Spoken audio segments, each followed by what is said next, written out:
એવી હસ્તી સાથે તમારી સાથે મુલાકાત કરાવવાનું છું કે જે તમે કદાચ નાનપણથી અત્યાર સુધી મોટા થયા હશો તે રૂરલ એરિયાની અંદર કે આપણે ગામડાની અંદર જેવું મૂવી જોવા જતા હોય ને તો એક જ વ્યક્તિ છે વિક્રમભાઈ. વિક્રમભાઈ, તમારું સ્વાગત છે અમારા મહેસાણાની અંદર. અને અમારા મેહોણામાં કેવું લાગ્યું? તમારું મેહોણા મારું મેહોણા છે, મોજીનું મેહોણા છે. અને આ વર્ષોથી મહેસાણા અને આજુબાજુના વિસ્તારના દરેક જિલ્લાઓ, તાલુકાઓના અને ગામડાઓના, સિટીના બધા જ લોકોએ મને ખૂબ જ પ્રેમ કર્યો છે.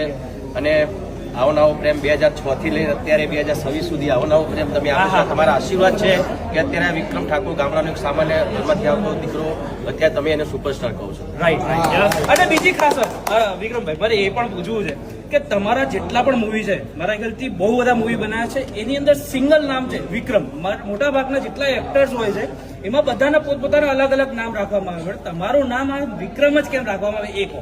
અરે એકચ્યુઅલી એમાં એવું થયું કે મારી પહેલી પિક્ચર હતી એક વાર પ્રિયોને મળવા આવજે.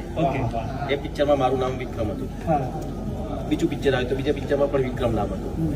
એ અમે વિચાર્યું નતું, પણ બસ પ્રોડ્યુસર ડાયરેક્ટર કે વિક્રમ જ રાખો, તમે જે તમારા ડાયરા કરો પ્રોગ્રામો કરો તમને બધા વિક્રમ નામથી જ ઓળખે છે.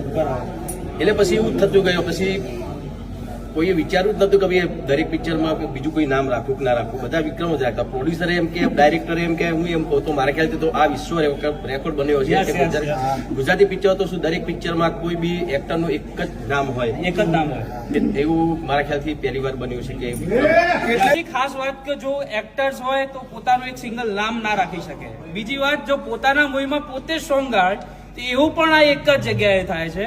તો વિક્રમ સાહેબના જેટલા પણ મૂવી હશે મોટા ભાગના ઓલમોસ્ટ કહીએ તો બધા તમે જ ગીત ગાયા છે. બધા જ ગાયા. તો એક વખત મેહોણાના મલકમાં આવજો એવું કોઈક સારું એવું સરસ મજાનું ગીત તમારા થી થઈ. એકવાર મેહોણામાં તમે આવજો માનવી, એકવાર મેહોણામાં આવજો, મેહોણાનો પ્રેમ તમે પામજો મોનવીઓ, એકવાર મેહોણામાં આવજો. વાહ, થેન્ક યુ સો મચ. મેહોણાની અંદર અમારા વિક્રમભાઈનું મૂવી આવ્યું છે અને ઓલ ઓવર ગુજરાતની અંદર પ્રીમિયર પણ ચાલુ છે. હવે તમારે પણ આ મૂવી જોવું છે તો એનું નામ સાથે કહી દો અને આ કહાની શું છે નોર્મલ ખાલી સમજાવી દો.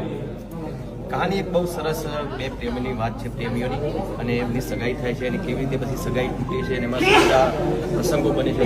પિક્ચર જોશો ને કેમ કે એમાં ઘણા બધા સસ્પેન્સ પણ છે, બહુ સસ્પેન્સ છે, સારા સારા ગીતો પણ છે. એટલે કંઈક અલગ પ્રકારની મેં ફિલ્મો જે આગળની ફિલ્મો જે મારી બની છે એનાથી આ થોડીક અલગ પ્રકારની ફિલ્મ છે. તમને ફિલ્મ